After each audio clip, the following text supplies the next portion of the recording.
The NFL wants to make American football part of popular culture.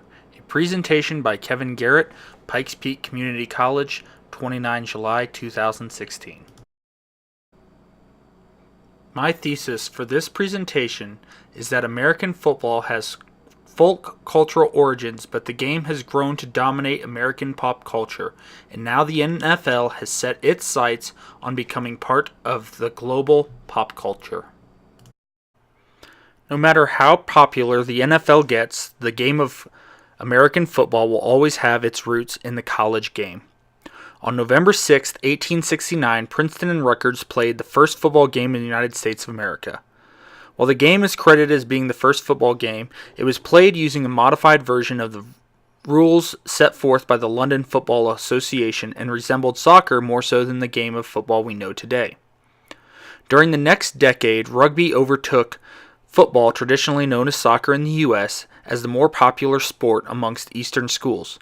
During this same amount of time, Walter Camp, a rugby player from Yale, pioneered several rules changes that transformed rugby into a new sport, American football.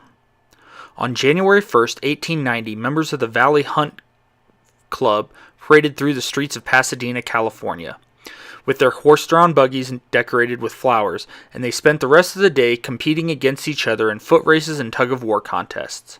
Over the next few years, the tradition of the Tournament of Roses parade continued, and each year the athletic contest that followed evolved, including things like polo matches and even catching a greased pig.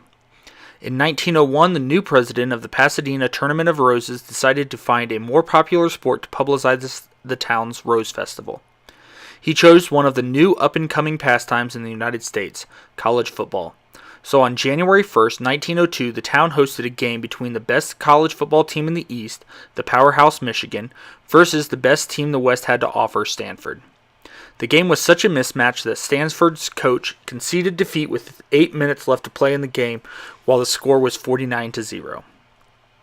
After the rout of the first Tournament of Roses game, it would be 14 years before football would once again take the center stage in Pasadena, when Washington State defeated Brown 14-0 in the second East versus West game. This time the interest in the game continued to grow, and by 1923 the tournament's East-West college football game was moved into Pasadena's massive new stadium called the Rose Bowl. The game took the name of the stadium in which it was played, and the College Football Bowl game was born. The birth of professional football. Following the Civil War, athletic clubs became popular throughout the United States. These athletic clubs sponsored a wide variety of sports and teams. By the 1880s, most athletic clubs had some sort of football team. The fierce competition between these teams led teams to try to recruit the best players possible. Some teams would find jobs for their players, while other teams awarded expensive trophies or watches to their players, which players would then pawn or sell back to the team, who would then award the same award back to the player after the following game. At this time, players were supposed to be amateurs, so teams were constantly looking for methods to recruit players without technically paying them. By 1892, the Allegheny Athletic Association and the Pittsburgh Athletic Club had become bitter rivals. So when Pittsburgh offered William Pudge Heffelfinger $250 to play for them and against Allegheny, and Allegheny found out, Allegheny then counteroffered and offered to pay him $500. Heffelfinger scored the only points of the game, leading Allegheny to the victory. A photo of the contract between Heffelfinger and Allegheny can be seen on the right-hand side of the page. In 1920, professional football was greatly overshadowed by the college game. College teams were bringing in crowds of 100,000 people, while professional teams were struggling to stay alive and saw attendances of only 4,000 people per game. Team owners were hemorrhaging money as they tried to outbid each other for the best possible talent. The owners of these independent pro teams envied the strong professional league they saw in Major League Baseball. So they met together at an auto dealership in Canton, Ohio to strike a deal that would eliminate bidding for players between rival clubs and would work to create cooperation in the formation of schedules. At this time, professional football was still very much a regional game, with teams scattered in industrial towns throughout Ohio, Illinois, Indiana, and New York. It was a folk sport. There were teams like the Akron Pros, the Racine Cardinals that are now the Arizona Cardinals, the Decatur Staleys that would one day become the Chicago Bears, the Cleveland Indians, the Canton Bulldogs, and the Dayton Triangles. The APFA's first season was a forgettable affair, so much so that the champion from that season was listed as undecided until the 1970s. The league realized they needed help, and in 1922 they chose Columbus Panhandle's owner Joe Carr to be their leader. He rebranded the league as the NFL. The rebranding did little to help the popularity of sport. The NFL wouldn't start to gain popularity until the signing of college football phenom Red Grange in 1925. The Great Depression hit the NFL as hard as it hit the rest of the country. At this point, the league dwindled down to 8 teams. The Chicago Bears and the Portsmouth Spartans had tied that year with a .857 winning percentage, so the teams agreed to play one another for the title. Portsmouth was a small town of 40,000 people located in the coal country of southeastern Ohio, and decided to travel to Chicago for the game in hopes of bringing in a larger gate. At the time, Chicago was gripped by an Arctic cold snap and lake effect snow, so the game was moved from Wrigley Field to Chicago Stadium, the home of the Blackhawks. Playing in a hockey stadium brought about some interesting rule changes, including the first use of hash marks in the NFL. Because the field was only 60 yards long, the ball was moved back 20 yards behind midfield every time it crossed midfield. Due to the fact that the game was unscheduled, Portsmouth's quarterback, the leading scorer in the league for the 1932 season, was unable to get off of work as a basketball coach at Colorado College, and he missed the game. The game wasn't pretty and was decided by a controversial touchdown by Chicago, but it was the start of the championship game tradition in the NFL. After this game, the league was split into 2 divisions, and the winner of each division played for the NFL championship. The popularity of American football would start to grow over the next few decades, and by 1959 its popularity had grown to the point that Lamar Hunt of Dallas decided that there was room for more than one league. And on August 14, 1959, the American Football League was formed. This was the 4th and last upstart of a rival league to the NFL by the same name. The AFL was a younger league. They were viewed as the minor league to the NFL, and they sought to compete with the NFL by being innovative. The AFL had a younger, faster style game with younger and faster players, and they had more passing than the NFL. It was the type of game that was designed to bring in fans. It led to a bitter rivalry between the 2 professional leagues, a rivalry that must have been good for football because in 1965 a Harris poll found that for the first time in history, the NFL had edged out baseball by 3 percentage points to become the most popular professional sports in the country. This rivalry then exploded in 1966 when both leagues were engaged in a bidding war to sign their draft picks. This led to secret meetings, which led to talks of a merger. An official merger wouldn't happen until after 1970, but there were 2 big changes that came in these meetings that set the stage for the merger. The first was that the 2 leagues would combine to conduct a single draft.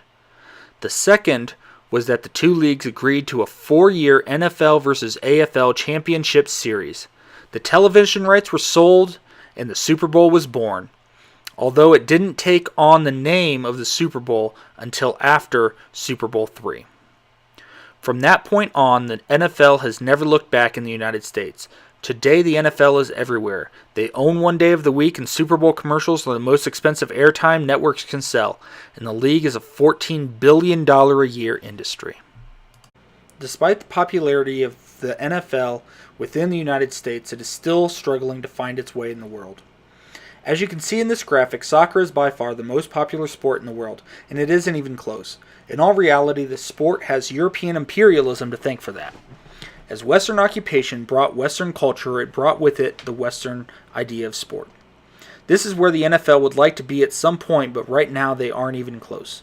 Currently, soccer is not where the NFL has its sights set, but rather they are looking at 2 other sports that are barely visible on this map. Alright, one of them isn't there at all. Those sports are 2 other American folk sports, baseball and basketball. Baseball was the first American folk sport to get an international following, and while it isn't the most popular sport in any of these countries researched for the graphic, it is very popular in Central America, with countries like Mexico, Cuba, and the Dominican Republic leading the way, as well as parts of Asia, primarily Japan. Baseball caught on in Japan when they learned the game from American servicemen occupying the country following World War II. However, it is the NBA that has really seemed to take hold internationally. The sport has gained popularity in the Olympics, there are international leagues throughout Europe and Asia, and most importantly, the NBA is finding markets in the most lucrative market of all, China. It is currently listed as the third most popular sport in the world. Right now, China is the fastest growing market in the world. There are more people living in China than any other country. After decades of being shut off from the rest of the world, followed by decades of unparalleled economic growth, a burgeoning middle class in China is looking to spend their money, and Western sport leagues are happy to oblige. The NBA has held a presence in China for more than 2 decades, and after the stardom of retired Rockets player Yao Ming, basketball has become the common man's sport in China. The NBA regularly hosts both preseason and regular season games in China, and as of 2009, 36 regular season games and the NBA playoffs were being aired on CCTV-5, China's state-sponsored sports station. Now the NFL is trying to get their piece of the pie.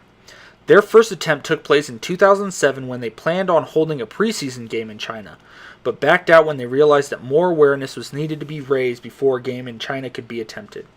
They then rescheduled the game for 2009, but that was also called off.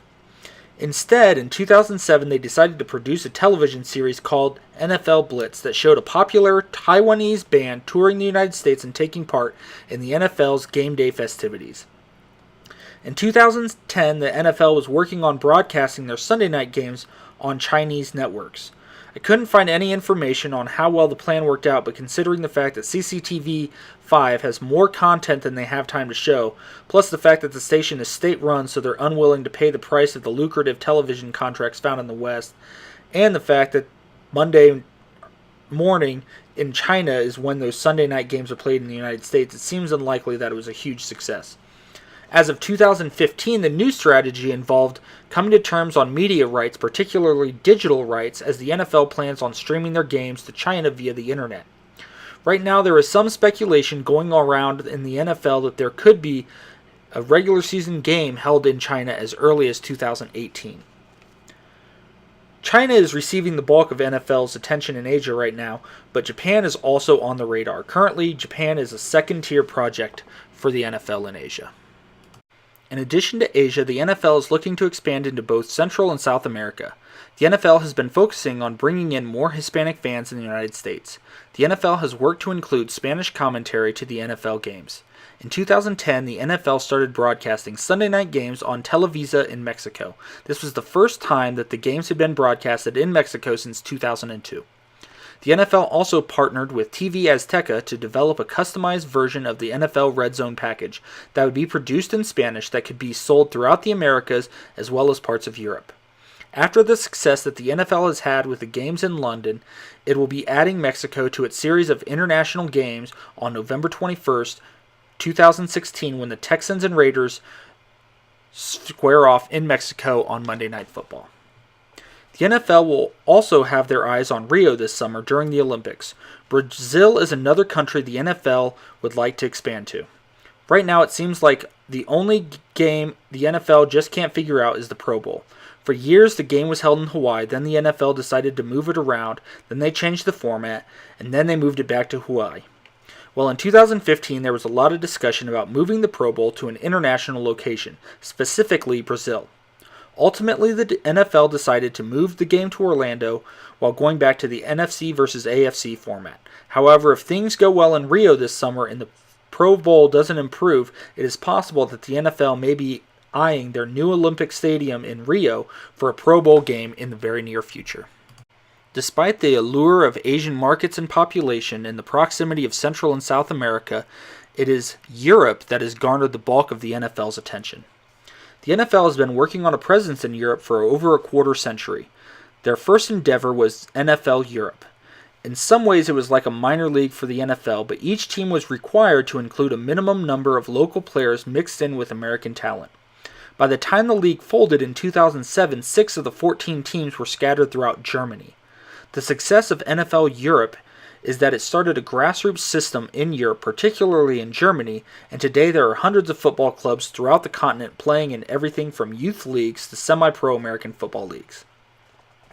In 2007, when NFL Europe folded, the league decided to narrow its focus in Europe, and that focus was shifted to London. The NFL has played at least one game and as many as 3 games in London every year for the past 8 years, and has 3 more slated for the 2016 NFL season. Currently, the NFL has contracts with several stadiums throughout the city of London to keep the NFL coming to the UK throughout the 2020 NFL season. In addition to filling stadiums in London, the NFL has also been increasing its broadcasting hold in the UK and Germany. Currently, in London, Sky Sports is paying for the rights to broadcast 80 NFL games live each season, with an additional slate of marquee games on their for-free network, Channel 4. This is all building up to the NFL's ultimate goal to have an NFL team headquartered in London by the year 2022. As was mentioned before, Germany has one of the strongest bases for American football outside of North America. It is logical that they would be next on the NFL's radar, and in some ways they are. Right now, the NFL believes that there are no fewer than 5 cities in Germany that could host and sell out a regular season NFL game. For a while, it looked like 2016 could have been the year that the NFL finally played their first regular season game in Germany, but when the schedule came out, only the UK and Mexico made the cut. But right now it seems like it's only a matter of time before the NFL heads back to Germany, and most speculation points to next season. The NFL is already popular there, and they have a market for their playoff games and the Super Bowl, but the NFL is still looking for a German network to lay claims to the rights to some of their regular season games. It's hard to tell what the future will hold for the NFL abroad. It is entirely possible that a team could relocate to London and that in 20 to 50 years there could be an entire international division in the NFL. There are still quite a few hurdles awaiting the NFL in this enterprise. The first is that they are shipping out the best product they have internationally, which is entertaining to watch, but there is no grassroots system to bring up international players. These markets may enjoy watching the best entertainment product the NFL has to offer, but as with the NBA in China, it will most likely eventually take a local star to truly break into the international pop culture, and there are no international stars coming through the NFL right now. The other hurdle is finding a team to relocate to London.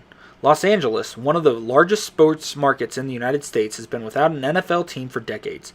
That will change when the 2016 season kicks off, but that means that St. Louis is without a team and Oakland looks like they could be next.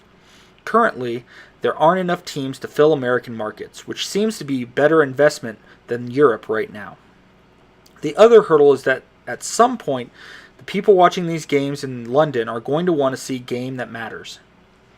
Thus far, the games that have been played internationally have been games between non-divisional teams and usually teams that, quite frankly, aren't very good or relevant. Eventually, they are going to want to see a game between 2 legitimate playoff contenders or even a playoff game. Who knows, maybe the NFL will ship a Super Bowl over to London before all is said and done.